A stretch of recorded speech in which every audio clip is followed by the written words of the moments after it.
In 1990, one of the greatest comic book adaptations ever made burst onto the big screen. Warren Beatty's Dick Tracy. With its star-studded cast, bold colours, unforgettable villains, and a tidal wave of merchandise, this film became a short-lived but powerful cultural phenomenon. Now, more than 30 years later, this podcast is here to explore, unpack, and dissect this brightly coloured masterpiece, week by week, scene by scene.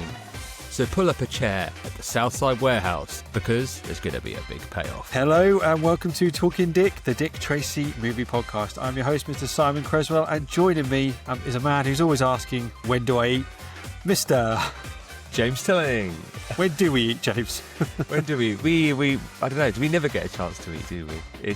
We just do this constantly. We're researching Dick Tracy, watching Dick Tracy. We don't leave this spot, do we? We're just literally in this spot, like like a little broom cupboard for those that were fans of CBBC in the early 90s. We're in the broom cupboard. That's it. Mainlining Dick Tracy. That's what we're doing. Yeah. So this week we're talking about our man Sam Catcham, played by the brilliant Seymour Cazelle. I do think we should have cigarettes, James, and I tried to find a cigarette. Anyway, don't have any cigarettes. I should have brought a pack of cigarettes, but they're so expensive these days, even for a joke. Yeah, it makes me wonder. They used to be able to get those joke cigarettes, didn't you, with like little talcum powder in. So you could blow out, and the talcum powder would like go out like smoke. Well, can you still get those? Well, not only that, you could get sweets, couldn't you? It came in a cigarette packet. That's right. I've actually got a sealed packet somewhere. Upstairs, they're called like Eruption or something, and it's an actual sealed packet of candy cigarettes, which you would never have now. No way. And they were done by the American soft packets, because I don't think in the UK they ever did little cardboard packs of cigarettes. In the States, they were soft packs. So like you could buy those chocolate ones, and it was really like you were in a movie. You could be in Dick Tracy. You could be Sam Catcham. Well, I assume his cigarettes in the film were props. I imagine he wasn't like sort of chain smoking. I don't know if anyone's got any inside knowledge on that. What was Seymour Cazelle just puffing away? Yeah, you're right. Yeah, because he has the cigarettes obviously all the time. But does he light up? I don't know if there's one point in the car he's got a cigarette and it definitely isn't lit. It's just it's like having a toothpick in your mouth. He's just got the cigarette like that. Yeah. So. It's just like a prop, isn't it, for him? Yeah, it is. Before we get into him, though, we always start with a bit of correspondence. So let's just start as we normally do with correspondence. On our Flat Top episode on YouTube and Spotify, Moonshine Films got back to us and he just said, hey fellas, surprised to hear the shout outs. Yeah, I'm in the States on the West Coast. For me, all roads lead back to Dick Tracy. Nice, I like that. That's a t-shirt there. On the back. Yeah. Talking Dick, yes. On the back, all roads lead to Dick Tracy. Yeah. He's got it. Yeah. We'll give him a little credit at the bottom as well. Yeah. It won't like 10% cut of the t-shirts. Yeah. On our world premiere episode, the 1990 premiere episode, we've got another comment. I would love to read this user's name, but it's so long. I mean, I'll have a go. Do it in the style of Mumbles. I'm going to have to because I can't actually say it. I mean, it says Anna Leszkiewicz Romero, 1947, I would say.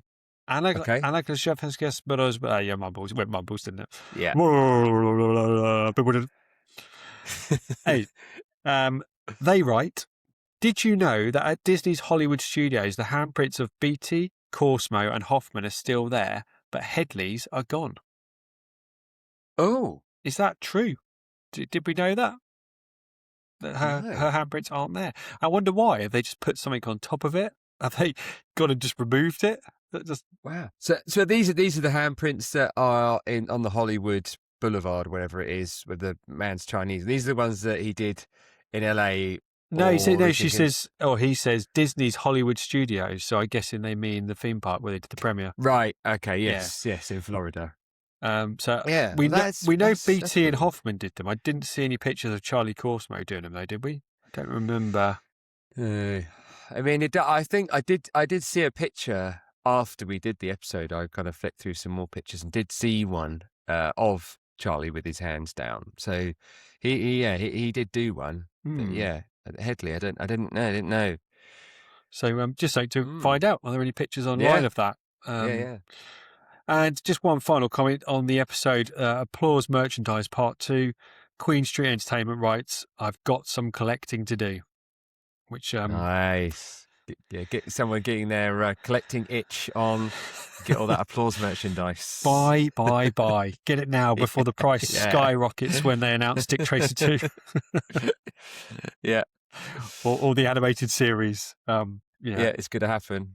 Yeah. But let's get straight into it then. Let's talk about our man Sam Catcham. Have you got a intro for this one, James? Now, if you've read the original Chester Gould comic strips, you'll know Catchem as the steady hand of the Tracy universe, the loyal, plainclothes detective who helps shake down leads and bring him in. He's never the loudest voice in the room, but he's always part of the action, closing in, backing Tracy up, and making sure the job gets done.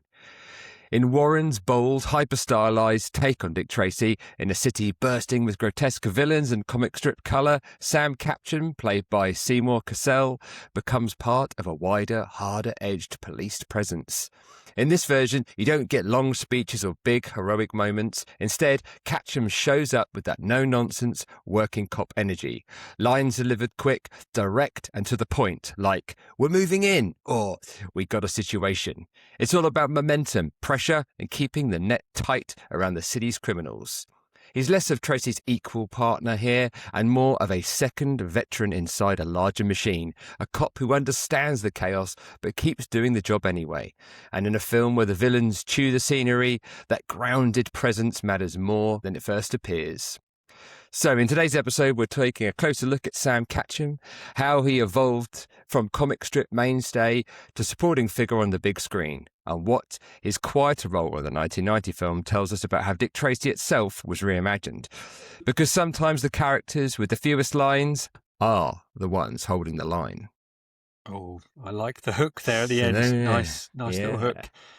So can you think of any other examples in films where you have that background character like a Boba Fett or someone who's just there, who gets a bit of a cult following because they're just so cool? And because I feel like Sam is your guy. He's your Boba Fett. I think he is. Yeah. That kind of like less is more, isn't it? Yeah. It's like he's there, and every scene he's in, you remember him in each single one. He holds that frame, and you just think like, oh, I wish I could have more, but that minimal amount is what keeps that drive going. Yeah. But as you said, like trying to think of another example of that. That's a good one. I'm trying to think of one that isn't Batman. Yeah. You mean like Bob, a great supporting character in Bob? Yeah. The Joker's henchman. Yeah. No, I mean films do have them. They always have people that can steal just through being there. And a side character who just looks cool. I mean, he looks so cool in this film, doesn't he? He's wearing the orange. He's got the cigarette. His face looks withered. I guess the best place to start really is let's talk about Seymour, because he really is Sam, isn't he? And Sam is Seymour, so they're kind of interlinked. I read this fact, and I don't know if someone's just made it up, but I'll read it anyway. Now, Seymour Cazelle was born in 1935 in Detroit. His father was of Russian Jewish and German Jewish descent, and his mother was of Irish heritage. Yeah. Now, Sam Catcham, it says here, Sam stated that his father's family had come to America from Germany, while his mother's parents were Russian Jewish immigrants. So, is that just a coincidence? Or did Warren be like, wow, I want someone who's Russian Jewish German, and Seymour Cazelle is? I'm reading that right, aren't I? His father was of Russian Jewish and German Jewish descent, and his mother was of Irish heritage. And then Sam was come to America from Germany, while his mother's parents were Russian Jewish immigrants. Yeah. Well, he's definitely got that mix there, either from both of his parents. So what he has is exactly that. Yeah. How funny. I read that. I was like, did someone just make that up? Did they just take that from Seymour Cazelle's, It was the part he was born to play. Biography, yeah. Seymour Cazelle, he's obviously, he passed away in 2019, I believe. But he made like 200 films plus. I was looking at his catalogue of films and TV shows. Hard-working man, wasn't he? Yeah, God, yeah. I had like a look through. I mean, I've got to admit, of those 200 films, only some of the latter ones were the only ones I recognised. But it was like I looked like in like I don't know, 1990 alone, he did like 6 or 7 films. It's like, but I suppose as he was famed, I think, for being more of a bit part actor. That it's like, yeah, you're going to maybe for Dick Tracy, he was only on set for a couple of weeks, and then he could shoot off to do the next movie, and a couple of weeks out of a whole year, that's not so you can get like a whole load of films in. You know what he would have been good at playing? You know, Misery, the detective that is searching for the writer and then gets killed. Yes, he would have been great at playing that part, wouldn't he? I could see Seymour Cazelle in that. But yeah, sorry, just off on a tangent. When you mentioned 1990, I was thinking Misery. Oh yeah. I listed some of his films that some of the big hitters. Too Late Blues, The Killers, Coogan's Bluff, Convoy, the Jazz Singer remake, Eye of the Tiger, White Fang, Mobsters, Indecent Proposal, Boiling Point with Wesley Snipes, and Life Aquatic. And there's 2 other films that I watched in preparation for this podcast I'll come back to. TV-wise, he was in The Twilight Zone, he was in Voyage to the Bottom of the Sea, Tales from the Dark Side, Star Trek The Next Generation, Chicago Hope, the original Batman TV show I saw there. You might know more about that than me. And Flight of the Conchords. No way. Yeah. I mean, this guy, he did everything. Oh, wow. The Flight of the because I've seen that. That's the 2 Kiwi comedians with their TV show. Yeah. That was all shot, I think, in New Zealand. So he must have gone out there to go and do that. That's brilliant. Yeah. Well, I did read about him that he would pretty much do any independent film for the price of a plane ticket if the script was good enough. So he was a big advocate for independent films, and which leads me on to one I watched in preparation for this. Yeah. In the Soup with Steve Buscemi. Oh, wow. Yes. Which I think we might have watched in the 90s, but I hadn't seen it since. Proper indie film. It was. Steve Buscemi did The Real Blonde and Living in Oblivion, didn't he? And then went on to direct Trees Lounge, which Seymour Cazelle was also in. Yes. But I rewatched this this week, and he is unbelievably brilliant in it. And there's some scenes in there of him just dancing, and he's so cool, and he's so funny. But I forgot how good he was in this film. I lent it to you. You can borrow it. Oh wow! Oh yeah, definitely. I have to watch that. I did know there's a film he did in 1968 called Faces. I've never heard of it. Okay, but he got an Oscar nomination for Best Supporting Actor for that. Oh, okay. Wow. Yeah, so that was his biggest kind of accolade as an actor. But obviously, interesting, that was a supporting actor role. So obviously, have to go back and have a look at what that one. I don't know much about it, but apparently he collaborated with another actor called John Cassavetes. Yeah, John Cassavetes. Right? Yeah, quite a famous director as well. I think they were obviously quite close mates, and they did a lot together. They made loads, didn't they? I looked through, and like his first half of his filmography, everything is with John Cassavetes. Yeah. Well, I think as well, again, I don't know if you found out in like the 60s, he was known as a bit of a party animal, but quite a laid back, chilled kind of guy as well. So he got quite into that 60s bohemian kind of scene. Okay. And subsequently he ended up becoming like friends with the Beatles and the Rolling Stones. Oh, wow. Yeah, so when they would like go to the Hyatt Hotel or whatever and go have their parties, he inevitably would also be invited, and he'd be out with them and partying. I was just like, this guy is incredible. He just led a life. He reminds me a little bit of a couple of other 70s actors like Jack Warden and Peter Boyle. Peter Boyle is the guy who's in that X-Files episode, Clive Buckman's Final Repose. That one, that bald-headed guy. Is he in Cheers or Taxi? One of those shows. And Jack Warden is the old-looking guy with the tash who's in. I can only think of While You Were Sleeping with Sandra Bullock, but he's in other stuff. But he's one of those like great 70s, 60s actors that just turned up in a film, stole the scenes, full of charisma. And it was just brilliant. He could be in anything. He's not bad at anything. No, he's not. But he has a great look. He does. He has a great look. And I also watched Death Game from 1977. Which I'm reluctant to talk about because it's so weird. But he plays a man who's just turned 40, but he looks 60 already. You know, by I watched him thinking he's younger than me, but he looks like my dad. And he's in a house, and it's his 40th birthday. And these two girls turn up at the house, like their car's broken down, and they can't get a lift or anything. They come in, they wash their hair with a towel, and they go off to his bathroom and get in the jacuzzi. And he walks in the room. He's like, "Hey, what are you doing?" And they're naked, and he says to them, "No, I'm married. No, please stay away." And then like they come up to him, and the next shot is him with them in the jacuzzi. In this like 5 or 6 minute montage of them just like in the jacuzzi together. And then they terrorize him, and it turns into a horror film. And it was remade as Knock Knock by I want to say Eli Roth, maybe. With maybe he did Knock Knock with Keanu Reeves. Anyway, they remade it. But yeah, if you want something a bit weird and 70s, it's on YouTube. Death Game with Seymour Cazelle. Very, very different to his other work. It kind of sounds like the kind of film that Tarantino would love, I think, where it's just a bit offbeat, and I could definitely see that. What was your first memory of him? I mean, that's a stupid question, really. I know what you're going to say. What's your first memory? Was it Death Game? I mean, I didn't knowingly remember him from anything else other than Dick Tracy until I started looking and oh, right, he was that and he was that. Yeah. So, but yeah, I didn't know. I mean, even like when I did my research for like when I was doing stuff for the premiere, there was a picture that came up of this guy with a big grey moustache and grey hair. And I was like, who was that? And then carried on. Later out, that was Seymour. Yeah. And it's like, because he was clean shaven and they dyed his hair, it's like when he finished the film, he let his hair go grey and grew his moustache back, and he aged another 20 years. Like he looks like he could be about 50 when and then when he was looking more like he was 70. Yeah. Just always looked old, didn't he?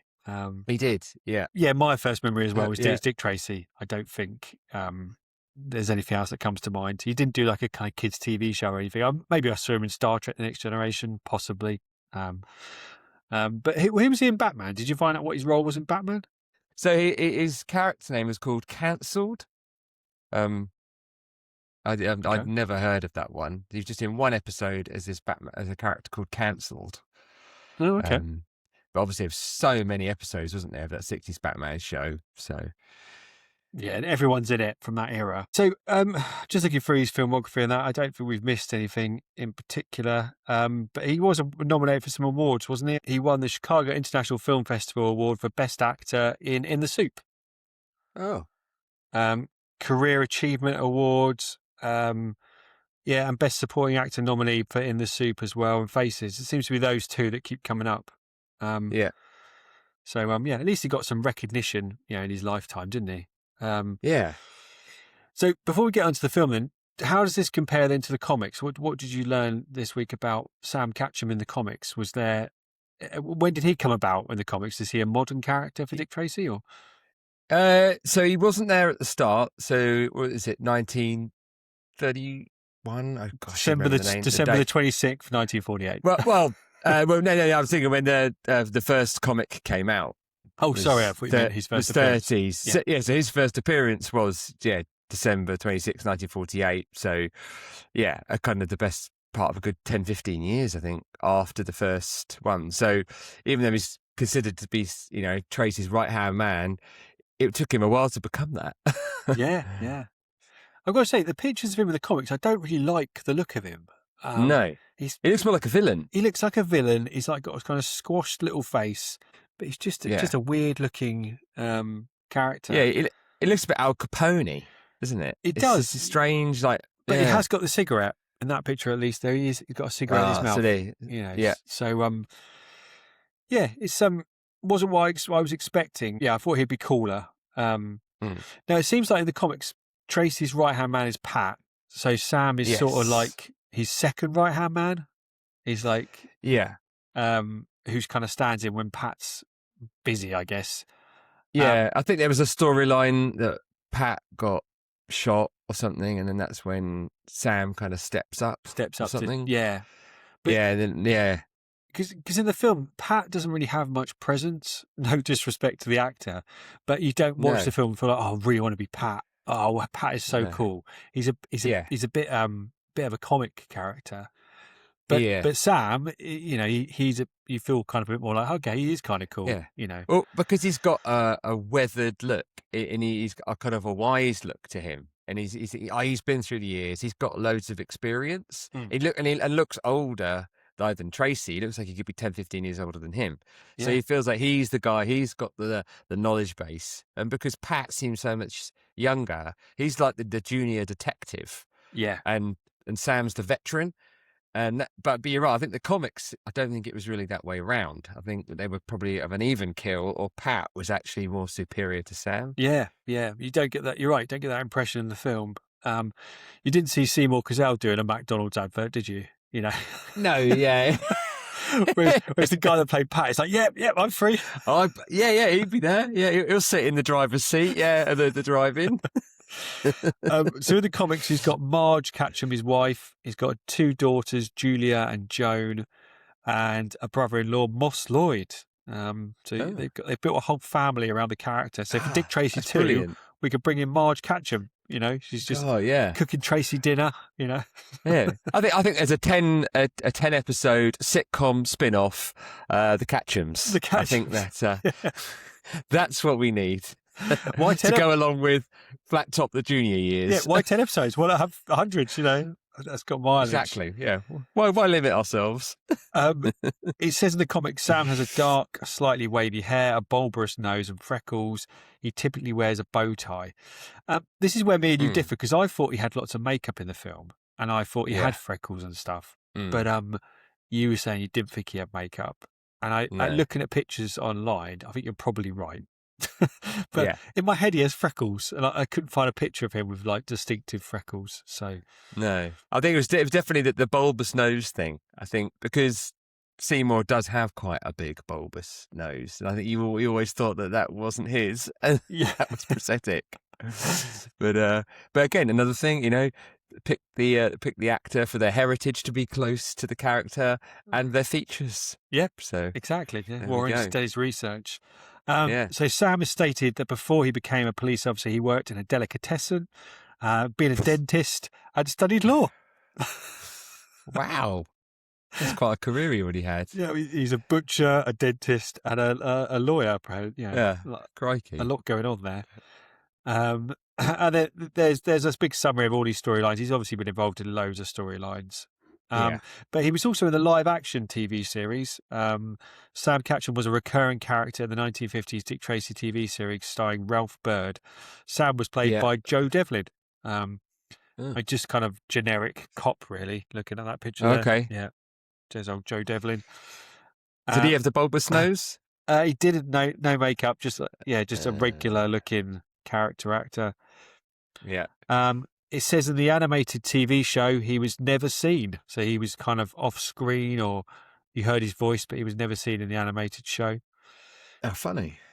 And the live action pilot, Sam was played by Monroe Arnold in that, but there was obviously only one episode. And then there's some other appearances of him leading up to, obviously, the movie Dick Tracy, which is what we're here to talk about. So he's been around a while, isn't he? We've had, 50, 60 years of Sam Catcham appearing in things. Yeah. Interestingly, in the most recent Mad Cave comics, it says here that he's called something slightly different.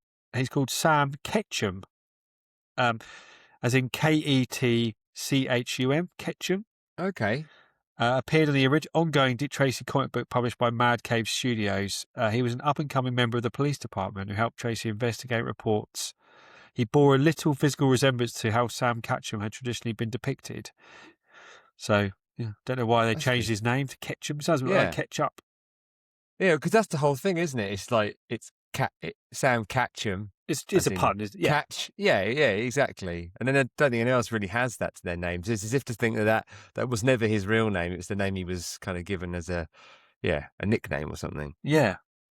So this brings us on to the film then. So obviously Warren has cast him because he looks the part. Yeah, he's perfect, height, build, face, everything. We can see why he's cast him.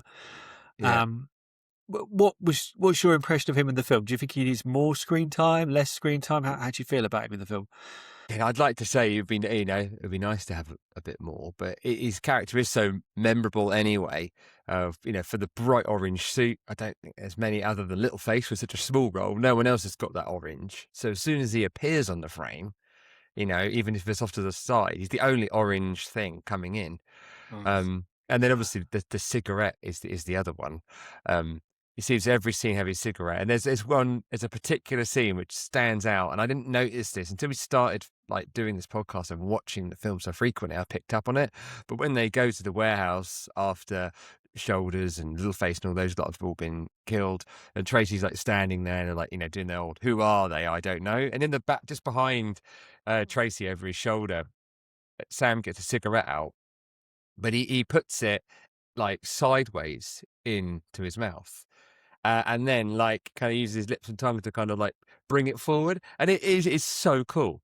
Whoever did it took their identification. They didn't take a dime. Big boy caprice. And now, if I watch that scene, that's all I focus on. It's a little bit like I guess like Steve McQueen was quite famed in his early career for just like constantly moving and doing things in the background to kind of bring attention to him. Yeah. So, and it reminded me of that. And it's just like, it just looks so, and again, it's like, it's just cool, calm, collected. I tell you, I think he was dead by this point. But I tell you who else could have played Sam Catcham? Sid James. I'm throwing that out there. Carry On legend Sid James could have done a good job of Sam Catcham. Yeah, he could have done. He would have done that sort of thing with the mouth as well, but like really over the top. Yeah. And then he would have laughed, and it would have been like, "Oh, yeah. Carry On, Dick." yeah. There you go.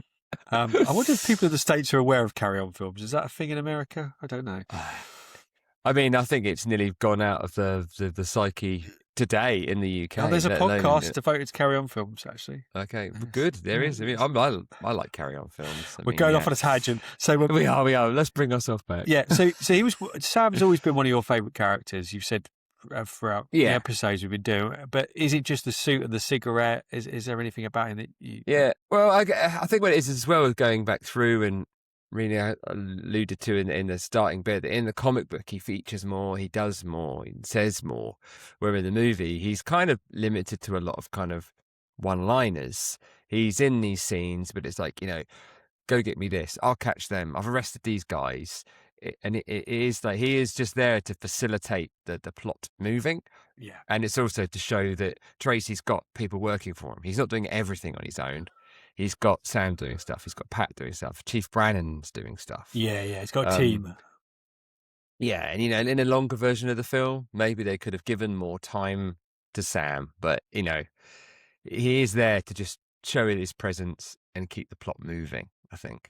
If you were doing the film now, it would almost be great for the first 10, 15 minutes to do a scenario with Sam and Pat, like a stakeout gone wrong or something, where at the end of the scene, Tracy comes in. We're giving them some time as a pairing, because you don't get enough time with them, do you? No. There isn't. I think the only time they kind of are all together is when they're all in the car and Tracy's sat in the back. So what do? Grab 88 keys or go straight for Big Boy? Yeah, Tracy, what do? Grab 88 keys or go straight for Big Boy? The enemy of my enemy, my friend? Or the enemy of my friend, my enemy? What? Or the enemy of my enemy, my enemy? What did he say? The enemy of my enemy is my enemy. He said the enemy of his enemy is his enemy. Oh. My enemy of my enemy is my enemy. What did he say? He said, my enemy is my enemy of my enemy. And then it's like, it's a bit of a shame because it's like, okay, it's quite funny, but it's also like wasted because it's the only line all three of them say and repeat it 3 or 4 times. I still don't understand it. I'm like, so is it enemy or not? I'm not entirely sure. Enemy of my enemy. Yeah, so Big Boy's enemy is lips. So the enemy of my enemy is my enemy. Is that what you said? Yeah, my enemy is my enemy is my enemy. So the enemy of lips is Big Boy. He's my enemy. Yeah. See, when you break it down, it seems more straightforward. But yeah. Yeah, exactly. Does he ever scene with the kid as well, Sam Catcham? Does he ever scene where they're like, I seem to remember saying, they're like talking about the kid's name or something? But yes, there is. Yeah, there is, and it's when the kid gets his certificate after he's saved Tracy from the boiler room. And they come back and, they give him his certificate and asks him about what what name he wants to be given. I'm just going to be Kid. And then he kind of turns to Tracy, and then the Kid and Tracy are then like talking. But you overhear Sam carrying on in the background because he says, "Oh," I think Pat says to Sam, "Oh, what would you be called?" He goes, "Oh, well, my parents gave me a name, so I just call myself Sam." The Kid, whose name will be filled in when he thinks of one, is awarded this honorary detective certificate with badge. Congratulations, pal. The best looking officer on the force, with or without a name. But this is just a temporary certificate. Can you pick a name for yourself? Oh, he'll pick a name. A couple of years, this kid will be driving. Maybe I'll make him my partner. Sam, that's something, isn't it? How'd you like to be able to pick your own name? Put her there, detective. You know what I'd pick? I'd pick Sam. It'd be great to hear stories from the cast about working with Seymour Cazelle, wouldn't it? I think he would be fun. Yeah. There's a very small interview with him, very small snippet in that making of Dick Tracy. Yeah. He comes up a couple of times, and he looks like he'll be fun to have a conversation with. But he's not gone on record very much and said much about Dick Tracy, has he? I've not seen much. No, I don't think so. No, and I've searched online, like checking Monty's Facebook page. There was an amazing fountain of knowledge there, and I went through to see did he ever do many posts about Sam, and other than saying when Seymour passed away, there wasn't much more. So it doesn't seem like he kind of did much kind of press and PR for the film and for much really. Yeah, which is unusual because I'm not saying he's one of the leads. He's probably but he must be heading into the top 10 in the film, top 10 leads. He's got to be around that mark, isn't he? Yeah, because he's got a speaking part. He's in a lot of scenes. Is he in the shootout? Does he take part in the shootout? Yeah. So there is. Yeah, he is in the shootout, and there is a point, that cuts to him, and he's behind the bonnet of the car and firing his gun. So so he is there. That's pretty. And I think that his final scene in the film is the shootout. So after that, you don't see him again. He's always on the watch to Tracy, isn't he? I mean, that they're communicating on the watches. Yeah. Well, yeah. I can't recall Pat having a watch. I'm sure Pat does, but in my head, it's Sam and Tracy that communicate. Because the communication right at the start is Sam calling Dick in the theatre, isn't it? Yeah. It's does Pat have a watch? No, I'm gonna have to watch it again. Oh, this is the thing. Yeah. Every time we do this podcast, we raise more questions than answers. It does, yeah. And there's someone now just screaming, going, "Of course he does!" 48 minutes in, you see him access his watch. But you just forget stuff if you don't rewatch it enough. I need to watch it every day. I know. Yep. Are there any other key scenes for Sam that we've missed? Any other points that? The other one that I've remembered is when Big Boy's having his meeting and he's trying to bring all the gang heads together to kind of have one mobland conglomerate. Then you've got Sam and Pat are in the car, aren't they, outside? Yeah. While Tracy then climbs up and looks out the window, and then they have the Back to the Future line when the car explodes. Great Scott. Oh yes, yeah, isn't it? Yeah. Sam, I'm worried about Tracy. What would it take to make you go off your trolley? Not me, I'm not the type. Tracy, you crazy? You don't have a search warrant. If you don't get off that ledge, do you have any idea what the DA will do to you? Yeah, Tracy, this is Pat. Come on down. Just be ready to get me out of here. Who's that, Spaldoni?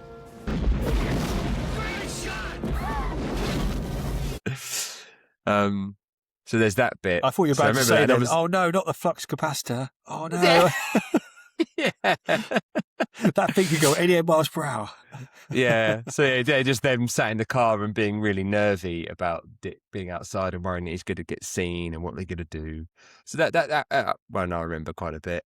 The other ones as well. He brings Flat Top and Itchy in when they get arrested. Yeah. So he catched them. Yeah, he catched them. Exactly. Yeah. That's his moment, isn't it? Yeah. Get your mitts off. Can't do this, Tracy. The DA will say you're badgering witnesses. So he's got that scene, because he's got a few actually in the police station then, because there'll be that scene when Flat Top and Itchy came in. Then he's also in the interrogation scene with Mumbles. So he's like So he's standing over Mumbles just before Tracy then comes in and continues the interrogation. And then likewise, at the end of that, he comes back again when they kind of present the polar bear to show that it's all been recorded. Yeah. Care for some water, Mumbles? He's just there, isn't he? He's just a presence. Yeah. He just pops up left, right, and centre. Yeah. And the Madonna scene, when Breathless comes to the station and to see Dick, and then as she leaves, he just steps out of his office and just does a glance, stands there with his hat, might even have a cigarette. But again, just a presence. He's there, he's watching, he doesn't even have any lines. He's just there. Just cool. A cool guy. I see. He's a cool guy. It's like a security. It's like, if you know Sam's there, things are getting sorted. Tracy's taking it all as it all flies in, and Sam's keeping it all going as it's there. It got me thinking, trying to compare him to anyone else in the movie now, but I just can't. He's just, effortlessly cool character in a film who just kind of is there in the background doing his own thing. No one else quite like Sam, is there? The Shaft of Dick Tracy. Maybe we could... The Shaft. Shaft had his own film. Maybe he was working up to it. I'm trying to think of a cool henchman in a film, like a right-hand man who's really cool, but I don't know, just got nothing at the moment. Because Robin to Batman has far more in, but he isn't cool, is he? He's a bit dweeby, and hey, Batman, come do this. Whereas, it's because Sam is kind of senior in age to Dick Tracy, and he respects him. So they are kind of equals a little bit in their own right. So it's not like he's not his prodigy. He is his right hand man. It's like he relies on him. There's things that he can do that Tracy can't. Yeah. So Seymour Cazelle was born in mid-30s, wasn't he? So we're going 45, 55, 65, 75, 85. So he was sort of like mid to late 50s by 1990. Yes. But actually Warren Beatty wasn't far off that. He was born in late 30s, wasn't he? So actually they're actually roughly a similar age. I think they're only a couple of years. And that's the thing as well, it made me kind of realise is, whereas they've got that with Pat is a lot younger. And I looked and I think he was like 40, I think. Yeah.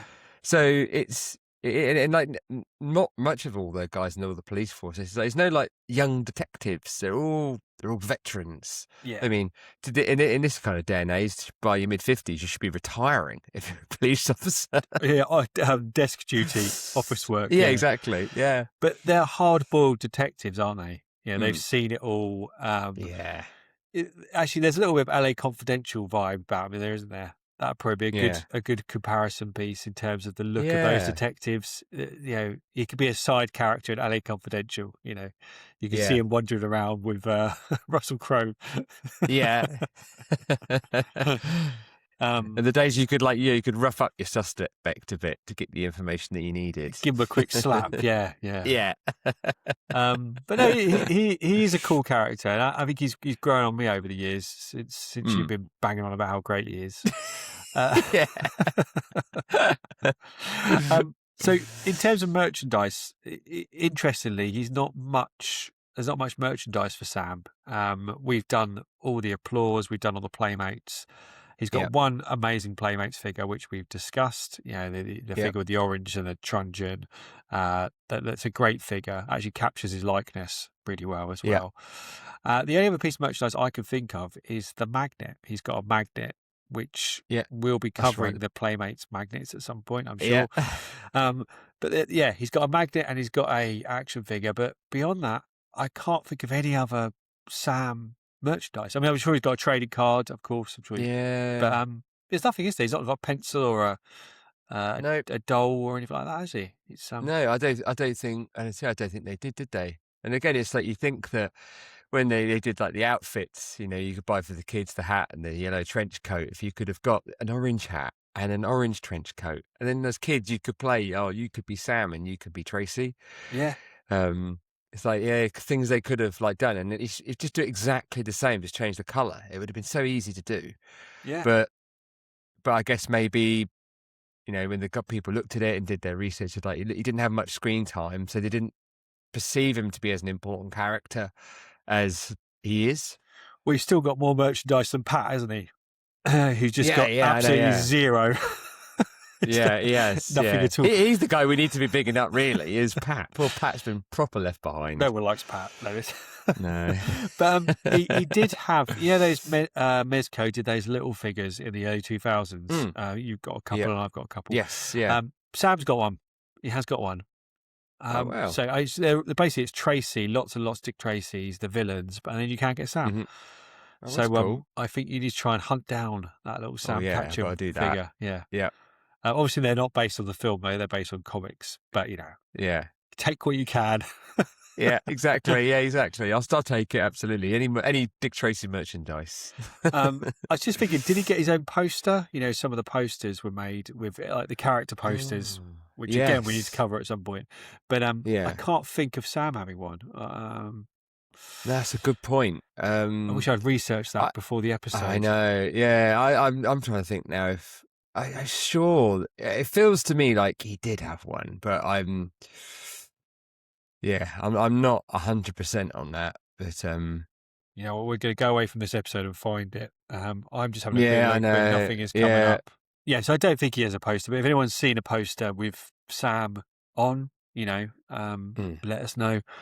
So is there any more Sam Catcham merchandise out there? If you found anything, a napkin, whatever, a party bag, a poster, let us know. But I think he's been criminally underused, seeing as this film had so much merchandise, it's quite funny that he didn't have a final thoughts on Sam Catcham then, or Seymour Cazelle. Well, I've got one more little bit of trivia to share here. Okay. More to do with Seymour. So as I was searching around trying to find some information, and a video popped up of Slash from Guns N' Roses, and I was like, why is that? Thinking it's probably just put a video up that's got nothing to do with what I'm doing, but it was only a minute long, and so I played it, and Slash was saying, when I was a kid and I was at school and I used to go around to my mate's house called Matt Cassell. I was like, that's interesting. He goes, yeah, so we go to his dad's house, Seymour. I was like, okay.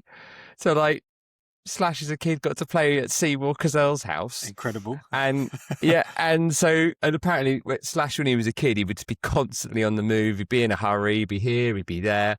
And so Seymour nicknamed him Slash. So Slash got his name from Seymour Cazelle. Yep, that is where his name came from. So it's like, oh my God. And so I was like, that's just it seems the connection seems so random. I just wish Seymour Cazelle could have given me a nickname. Yeah. You could be Piss. Yeah. You know what? I'll take it. I mean, as if this guy couldn't get any cooler. He plays one of the coolest characters in Dick Tracy. He's naming rock stars, He's made 200 films. Yeah. Seymour, we salute you, and if you can get a chance to go online and find the clip of him dancing in the Soup, the guy is just, he's what you need to aspire to be as you get to your later years. Sam Catcham. Start smoking, James, now. Well, I'm going to do it. I'm just going to do it. Yeah, I've got to perfect getting the cigarette in my mouth first. And also go out in the sun and get some wrinkles. Get your skin really bad. Yeah, exactly. Drink loads of whiskey, get my nose nice and bulbous. It's your destiny. It is. So, as we come to an end, any news on Dick Tracy? I don't think there is. But I have to ask you this question, James. Have you made a purchase this week? It's just getting all too common, is it? I still haven't made a purchase. I know. I'm sorry. Yeah.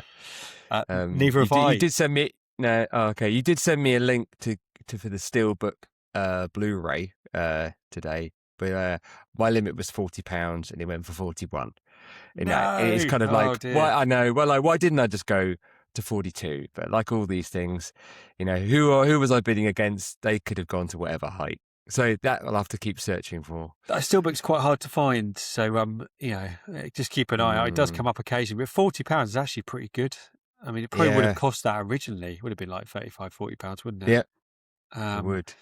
Yeah, I'm following a few things on eBay and Vinted and that, but I've got no purchases this week.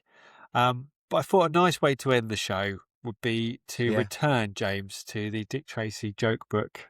The fun book, because I feel like we need to go out on a bang. It's what Seymour would want. I can't remember which jokes I read though. So tell him again. I don't mind. Well, let's go for it. So this is Tess. Okay, and you're Tracy. Visualizing. I'm visualizing. I'm Tess. Tess. Yep. You're Tracy. All right. Okay. All right. Knock knock. Who's there? Amnesia. Amnesia. Who? Oh, you've got it too. I don't know why that would be Tess and Tracy. I never knew you were so funny, Tess.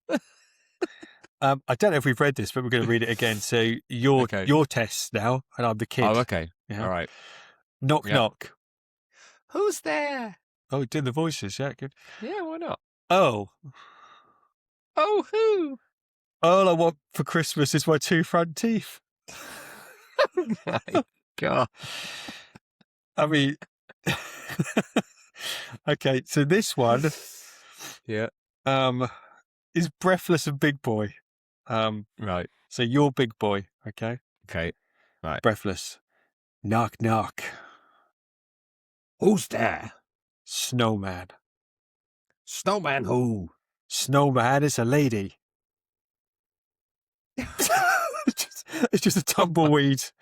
Yeah. And I think that's probably why this needs to go back into the loft. There are some. There's a whole chapter here called "The Piano Man's Blues." Okay. And it says 88 Keys is the piano player in Big Boy's club. He's the best in town, but Big Boy doesn't treat him with any respect. The blank wants 88 Keys to help the blank get rid of Dick Tracy. The blank wants 88 Keys to help the blank get rid of Dick Tracy. I did read that one. 88 Keys thinks that's a pretty good idea. If 88 Keys gets rid of Tracy, then Big Boy will have to stop treating the piano player like a musical joke. The laughter from these jokes will bring music to your ears. So that's all that intro just to tell some jokes. That intro was completely nonsensical. Well, that was just a little section of the movie there, wasn't it? That wasn't like, I don't know, anything comedic about it. It's like, well, yeah, it's like that's kind of what happens. Guys, if you can find it, it's out there, the Dick Tracy fun book. I'm sure it will return at some point to the podcast. That's it for today's show. You've been listening to Talking Dick, the Dick Tracy movie podcast, and we hope to see you again soon. See you next time. Take care. Cheers. Thanks for listening. If you'd like to get in touch, you can email us at dtmoviepodcast@gmail.com. You'll also find us on X and Instagram at dtmoviepodcast. Or come and join our Facebook group, the Dick Tracy Movie Podcast. We'd love to hear from you. Don't forget to check out our YouTube channel for bonus videos and extra content.